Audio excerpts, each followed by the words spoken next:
America ಏನಾದರೂ soft corner ತೋರಿಸುವಂತ ಸಾಧ್ಯತೆ ಇದೆಯಾ? ಒಂದಷ್ಟು ಮಾತುಕತೆಗಳು ನಡೆದಿವೆ. ಭಾರತದನ್ನ ಇದನ್ನ ಎನ್ಕ್ಯಾಶ್ ಮಾಡ್ಕೋಬಹುದಾ? ಅಮೆರಿಕ ತಾನು ಎಕ್ಸ್ಪೋರ್ಟ್ ಮಾಡುವಂತ ಹೆಚ್ಚಿನ ಗುಡ್ಸ್ಗೆ 0 ಇಂದ 3% 4% ಅಷ್ಟೇ ಟ್ಯಾಕ್ಸ್ ಹಾಕೋದು. ಟ್ರಂಪ್ ಸಹ ಒಂದು ಪಾಸಿಟಿವ್ ರಿಮಾರ್ಕ್ಸ್ ಎಲ್ಲ ಮಾಡಿದ್ರು. ಸೊ ಎಲ್ಲಾ ಪ್ರಾಡಕ್ಟ್ಗಳಿಗೂ ಕೂಡ 27% ಸುಂಕವನ್ನ ವಿಧಿಸುತ್ತಾ ಏಪ್ರಿಲ್ 9ನೇ ತಾರೀಕು ಮಾಡ್ತಾರೆ ಅನ್ನೋದನ್ನು ಕಾದು ನೋಡೋಣ. ಔಷಧಿ ಜೊತೆಗೆ ಮತ್ಯಾವುದು ತೆರಿಗೆ ವಿನಾಯಿತಿಯನ್ನು ಹೊಂದಿದೆ? ಇಂಡಿಯಾದ ಯಾವ್ಯಾವ ಗುಡ್ಸ್ ಹೋಗ್ತದೆ ಅದು ಎಲ್ಲದರ ಮೇಲೂ ಸಹ 26%. ಕಾಪರ್ಗೆ ಟ್ಯಾಕ್ಸ್ ಇಲ್ಲ. ಅಮೆರಿಕಾಗೆ ಮೇಲೇನು ಸುಂಕವನ್ನ ವಿಧಿಸಿತ್ತಲ್ಲ ಭಾರತ, ಆ ಬಜೆಟ್ ಅಲ್ಲಿ ಕಡಿಮೆ ಕೂಡ ಮಾಡಿದೆ. ಸೊ ಈ ಒಂದು ವಿಚಾರವಾಗಿ ಅಮೆರಿಕ ಏನಾದರೂ ಸಾಫ್ಟ್ ಕಾರ್ನರ್ ತೋರಿಸುವಂತ ಸಾಧ್ಯತೆ ಇದೆಯಾ? ಆಲ್ರೆಡಿ ನೀವು ಹೇಳಿದ್ರಿ ಏಪ್ರಿಲ್ 9 ಏನಾದ್ರೂ ಆಗುವಂತಹ ಸಾಧ್ಯತೆ ಇರುತ್ತೆ ಅಂತ ಅನ್ಕೊಂಡು. ಸೊ ಏನಾದ್ರೂ ಬದಲಾವಣೆ ಆಗೋ ಸಾಧ್ಯತೆ ಇದೆಯಾ? ಭಾರತದನ್ನ ಇದನ್ನ ಎನ್ಕ್ಯಾಶ್ ಮಾಡ್ಕೋಬಹುದಾ? ಮಾತುಕತೆಗಳು ಕೂಡ ನಡೀತಾ ಇದೆ ಸಂಬಂಧಪಟ್ಟಂಗೆ. ಆಕ್ಚುಲಿ ನಾವು ಈ ಬಗ್ಗೆ ಹಿಂದೆನೂ ಮಾತಾಡಿದ್ ನೆನಪಿದೆ. ಹೌದು, ನೀವು ಹೇಳಿದಂಗೆ ನಾವು ಕಡಿಮೆ ಮಾಡಿದ ಬಗ್ಗೆ ನಾವು ಹಿಂದೆ ಮಾತಾಡಿದ್ವಿ. ಈ ಕೆಲವು ವಿಷಯದಲ್ಲಿ ಲಕ್ಸುರಿ ಕಾರ್ಸ್ ವಿಷಯದಲ್ಲಿ 110% ಇದ್ದದನ್ನ 70% ಮಾಡಿದ್ರು. ಮತ್ತೆ ಅದು ಹಾರ್ಲಿ ಡೇವಿಡ್ಸನ್ ಅದು ಮೋಟರ್ ಬೈಕ್ ವಿಷಯದಲ್ಲಿ ಅದು 55 ಇದ್ದದ್ನೇನೋ 40 ಮಾಡಿದ್ರು ಅಂತ ನಾವು ಮಾತಾಡಿದ್ವಿ. ಮಾಡಿದ್ರು ಸಹ ಅದು 70% 40% ಅಂದ್ರೆ ಅದು ದೊಡ್ಡದೆ. ಅಮೆರಿಕ ಹೆಚ್ಚಿನ ತಾನು ಎಕ್ಸ್ಪೋರ್ಟ್ ಮಾಡುವಂತ ಹೆಚ್ಚಿನ ಗುಡ್ಸ್ಗೆ 0 ಇಂದ 3% 4% ಅಷ್ಟೇ ಟ್ಯಾಕ್ಸ್ ಹಾಕೋದು. ಅವ್ರು ತುಂಬಾ ಟ್ಯಾಕ್ಸ್ ಕಡಿಮೆ ಆಗ್ತಾ ಇದ್ದು.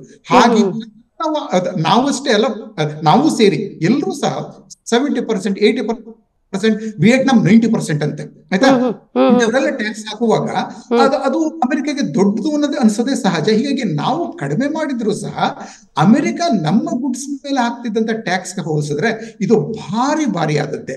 ಆದ್ರೆ ಆ ವಿಷಯದಲ್ಲಿ ಓಕೆ, ನಮ್ಮ ಬಜೆಟ್ ಎಲ್ಲ ಕಡಿಮೆ ಮಾಡಿದ್ರು. ಆನಂತರ ಮೊನ್ನೆ ಕಳೆದ ಬರ್ತಾನೆ ಅದು ನೆಗೋಷಿಯೇಷನ್ ನಡೀತಾ ಇತ್ತು, ಟ್ರೇಡ್ ಡೀಲ್ ಆಗ್ತಾ ಇದೆ ಅಂತೆಲ್ಲ. ಇವರು ಟ್ರಂಪ್ ಸಹ ಅದ್ರ ಬಗ್ಗೆ ಒಂದು ರೀತಿಯ ಒಂದು ಪಾಸಿಟಿವ್ ರಿಮಾರ್ಕ್ಸ್ ಎಲ್ಲ ಮಾಡಿದ್ರು.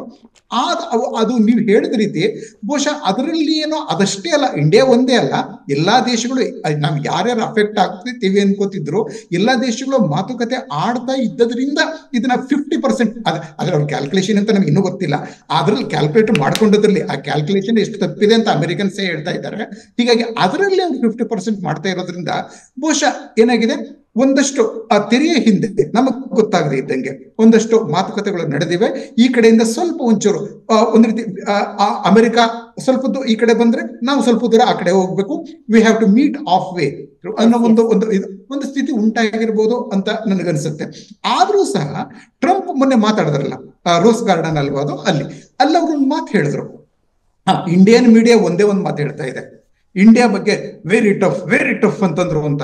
ಆದ್ರೆ ಟ್ರಂಪ್ ಆಕ್ಚುಲಿ ಇಂಡಿಯಾನ ಮಾತ್ರ ವೆರಿ ಟಫ್ ಅನ್ಲಿಲ್ಲ, ಯುರೋಪಿಯನ್ ಯೂನಿಯನ್ಗೂ ಸಹ ಅವರು ವೆರಿ ಟಫ್ ಅನ್ನ ಮಾತನ್ನೇ ಉಪಯೋಗಿಸಿದ್ರು. ಹೀಗಾಗಿ ಏನಾಗಿದೆ, ಇನ್ನೂ ಟಫ್ ಅಂತ ಅನ್ಬೇಕಾದ್ರೆ ಈ ದೇಶಗಳು ಕೊಡ್ತಾ ಇರುವಂತ ಕನ್ಸೆಷನ್ ಅಥವಾ ಮಾತುಕತೆಗಳ ಒಂದು ಗತಿ ಟ್ರಂಪ್ ಎಕ್ಸ್ಪೆಕ್ಟ್ ಮಾಡಿದ್ದಕ್ಕೆ ಸಂಪೂರ್ಣವಾಗಿ ಹೊಂದಿಕೆ ಆಗ್ತಾ ಇಲ್ಲ ಅಂತ ನಾವು ಊಹೆ ಮಾಡಬಹುದಾಗಿದೆ. ಅದು ಗೊತ್ತಾಗ್ತದೆ ಇನ್ನೇನ್ ನಡೀತಾ ಇದೆ ಏಪ್ರಿಲ್ 9 ಒಳಗಡೆ. ಅದ್ರ ಮೇಲೆ ನಾವು ಫೈನಲ್ ಆಗಿ ಏನಾಗ್ತದೆ ಅಂತ ನಾವು ಎಕ್ಸ್ಪೆಕ್ಟ್ ಮಾಡ್ಬೋದು. ಯಾಕಂದ್ರೆ ಟ್ರಂಪ್ ಹೇಳಿದ್ದನ್ನೆಲ್ಲ ಮಾಡಿ ಇಲ್ಲ. ಕೆನಡಾ ಮತ್ತೆ ಮೆಕ್ಸಿಕೋ ಮೇಲೆ 25% ಟ್ಯಾಕ್ಸ್ ಅಂತ ಹೇಳ್ಬಿಟ್ರು. ಇಂಪ್ಲಿಮೆಂಟ್ ಎಷ್ಟು ಫೆಬ್ರವರಿ 2ರಿಂದ ಶುರು ಆಗುತ್ತೆ. ತಕ್ಷಣ ನೆಕ್ಸ್ಟ್ ಏನ್ ಹೇಳಿದ್ರು, ಇಲ್ಲ ಒಂದ್ ತಿಂಗಳು ಮುಂದಕ್ಕೆ ಹಾಕ್ತೀನಿ, ಮತ್ತೆ ಮಾರ್ಚ್ 2ನೇ ತಾರೀಕು ಬಂತು, ಇನ್ನೊಂದು ತಿಂಗಳು ಮುಂದಕ್ಕೆ ಹಾಕ್ತೀನಿ ಅಂದ್ರು. ಹಾಗೆ ಇದನ್ನು ಸಹ ಮಾತುಕತೆಗಳ ಒಂದು ತೀವ್ರತೆಯನ್ನ ಆ ಗತಿಯನ್ನ ನೋಡಿಕೊಂಡು ಮುಂದಕ್ಕೆ ಹಾಕಬಹುದು ಅಥವಾ ಕನ್ಸೆಷನ್ ಇನ್ನಷ್ಟು ಕೊಡಬಹುದು. ನಾವು ಕಾದ್ ನೋಡೋಣ ಏಪ್ರಿಲ್ 9 ತನಕ. ಅವರು ಏಪ್ರಿಲ್ 1 ಯಾಕೆ ಮಾಡೋದಿಲ್ಲ ಅಂತ ಏನ್ ಹೇಳಿದ್ರೆ, ಏಪ್ರಿಲ್ 1 ಮಾಡೋದು ಬೇಡ ಅಂದ್ರೆ ಏಪ್ರಿಲ್ ಫೂಲ್ ಆಗತ್ತೆ ಅಂತ ಇಂಡಿಕೇಶನ್ ಅವರೇ ಕೊಟ್ಟಿದ್ರು. ಅದರಿಂದ ಏಪ್ರಿಲ್ 2ರಲ್ಲಿ ಮಾಡಿದ್ರು. ಏಪ್ರಿಲ್ 9ನೇ ತಾರೀಕು ಮಾಡ್ತಾರ ಅನ್ನೋದನ್ನು ಕಾದು ನೋಡೋಣ. ನಾವು ತಾಳ್ಮೆ ವಹಿಸಬೇಕಷ್ಟೇ ಇವಾಗ ಎಲ್ಲದಕ್ಕೂ.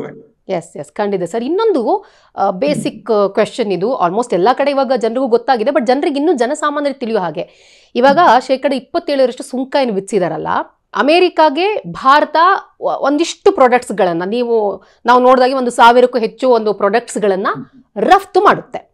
ಸೊ ಎಲ್ಲಾ ಪ್ರಾಡಕ್ಟ್ಗಳಿಗೂ ಕೂಡ 27% ಸುಂಕವನ್ನ ವಿಧಿಸುತ್ತಾ, ಅದ್ರ ಜೊತೆಗೆ ಬ್ಲಾಂಕೆಟ್ ಟ್ಯಾರಿಫ್ ಏನು ಮೂಲ ಸುಂಕ ಅಂತ ಅಂತೀವಿ ಅದರ ಬಗ್ಗೆ, ಹಾಗೆ ಎಷ್ಟು ಪ್ರಾಡಕ್ಟ್ಸ್ ಇವಾಗ ಔಷಧಿ ಒಂದು ತೆರಿಗೆಯಿಂದ ವಿನಾಯಿತಿಯನ್ನು ಹೊಂದಿದೆ, ಬೇರೆ ಬೇರೆ ಪ್ರಾಡಕ್ಟ್ಸ್ಗಳು ನೀವು ಹೇಳಿದ್ರಿ ಡೈಮಂಡ್ ಜ್ಯುವೆಲರೀಸ್ ಹಾಗೇನೆ ಇಲೆಕ್ಟ್ರಾನಿಕ್ ಇಕ್ವಿಪ್ಮೆಂಟ್ಸ್ ನಾವು ಹೆಚ್ಚಾಗಿ ಇದನ್ನ ಮಾಡ್ತೀವಿ ಅಂತ.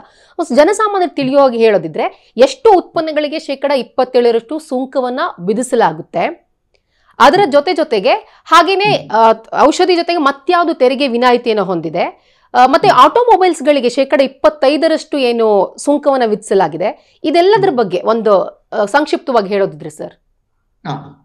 ಆಕ್ಚುಲಿ ಹೌದು, ಆ 27% ಇದೆ. ಮತ್ತೆ ಆಕ್ಚುಲಿ ಚೈನಾಗೆ 34, ಅದು 65 ಆಗ್ತದೆ ಕೊನೆಗೆ. ಅದನ್ನ ಚೈನಾ ಬಗ್ಗೆ ಸೆಪರೇಟ್ ಆಗಿ ನಾವು ಮಾತಾಡುವಾಗ ತಗೊಳ್ಳೋಣ.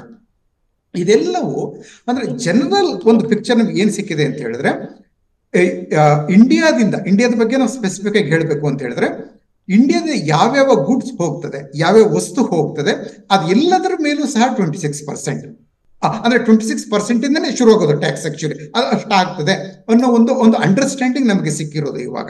ಸೊ ಈಗ ಏನಾಗಿದೆ, ನಾವು ನೀವು ಹೇಳಿದ ರೀತಿ ಸಾವಿರಾರು ವಸ್ತುಗಳನ್ನ ಇಂಡಿಯಾ ಎಕ್ಸ್ಪೋರ್ಟ್ ಮಾಡ್ತದೆ. ಅದರಲ್ಲಿ ಮಾಡೋ ಎಲ್ಲ ವಸ್ತುಗಳ ಮೇಲೂ ಈ ರೀತಿಯ ಒಂದು ಟ್ಯಾಕ್ಸ್ ಆಗ್ತದೆ. ಅದೇನಾಗುತ್ತೆ, ನಾವು ಕೆಲವು ಅಮೆರಿಕನ್ ಗುಡ್ಸ್ಗೆ 3% ನಾವು ಹಾಕ್ತೀವಿ, 3 ಇರ್ಬೋದು, ಕೆಲವಕ್ಕೆ 170% ಹಾಕ್ಬೋದು.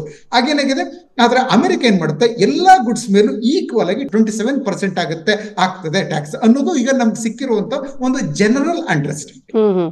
Same thing applies to all countries. Okay, so ಎಲ್ಲಾ ಒಂದೇ ರೀತಿಯಲ್ಲಿ ಅಪ್ಲೈ ಆಗುತ್ತೆ ಅಂತ ನೀವು ಹೇಳೋದು.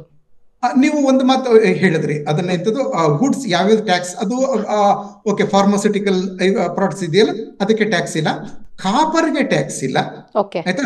ಸೊ ನಾವು ಫಾರ್ಮಾಸ್ಯೂಟಿಕಲ್ ಪ್ರಾಡಕ್ಟ್ಸ್ ನಾವು ಎಕ್ಸ್ಪೋರ್ಟ್ ಮಾಡ್ತೀವಿ, ಕಾಪರ್ ನಾವು ಎಕ್ಸ್ಪೋರ್ಟ್ ಮಾಡೋದಿಲ್ಲ, ಮತ್ತೆ ಆಕ್ಚುಲಿ ಗೋಲ್ಡ್ ನಾವು ಎಕ್ಸ್ಪೋರ್ಟ್ ಮಾಡೋದಿಲ್ಲ, ವಿ ಇಂಪೋರ್ಟ್ ಇದೆ.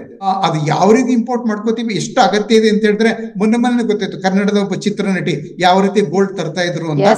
ಈ ದೇಶಕ್ಕೆ ನಾವು ಆಕ್ಚುಲಿ ಎಲ್ಲಾ ರೀತಿಯಿಂದ ಗೋಲ್ಡ್ ನ ತರೋದಕ್ಕೆ ನೋಡ್ತೀವಿ ಏನೋ, ನಾವು ಅದನ್ನ ಇದನ್ನ ಜ್ಯುವೆಲರಿನ ಮಾಡಿ ಎಕ್ಸ್ಪೋರ್ಟ್ ಮಾಡ್ತೀವಿ ನಾವು, ಅದಕ್ಕೋಸ್ಕರ ನಮಗೆ ಗೋಲ್ಡ್ ಬೇಕೇ ಬೇಕು. ಅದು ಮತ್ತೆ ಆಕ್ಚುಲಿ ಇದು what is it other thing, gold and energy products, ಆಯ್ತಾ, ಫ್ಯೂಯಲ್, ಅದಕ್ಕೆ ಇದು ಯಾವ್ದೇ ಟ್ಯಾರಿಫ್ ಇಲ್ಲ. ಅದನ್ನು ಸಹ ನಾವು ಇತ್ತೀಚಿನ ಏನ್ ಮಾಡ್ತಿದ್ವಿ, ಸ್ವಲ್ಪ ಯುರೋಪ್ಗೆ ಜಾಸ್ತಿ ಮಾಡ್ತಾ ಇದ್ವಿ, ಅಮೆರಿಕಾಗಲ್ಲ. ರಷ್ಯಾದಿಂದ ಕ್ರೂಡ್ ಆಯಿಲ್ ತಗೊಂಡು ಅದನ್ನ ರಿಫೈನ್ ಮಾಡಿ ನಾವು ಅದನ್ನ ಯುರೋಪ್ಗೆ ಜಾಸ್ತಿ ಎಕ್ಸ್ಪೋರ್ಟ್, ನಾವೇ ಎಕ್ಸ್ಪೋರ್ಟ್ ಇದರಲ್ಲಿ ನಾವು ಟಾಪ್ 10 ಒಳಗೆ ಬಂದ್ಬಿಟ್ಟಿದ್ವಿ, ಅಂದ್ರೆ ಪೆಟ್ರೋಲಿಯಂ ಎಕ್ಸ್ಪೋರ್ಟ್ ನಲ್ಲಿ ಇತ್ತೀಚೆಗೆ, ಆಯ್ತಾ. ಅಮೆರಿಕ ಕಡಿಮೆ ಮಾಡಿದ್ರು ಸಹ ಅದಕ್ಕೂ ಸಹ ಟ್ಯಾಕ್ಸ್ ಇರೋದಿಲ್ಲ. ಸೊ ಈಗ ಇಷ್ಟು tax pharmaceutical thing, then actually copper, gold, energy product.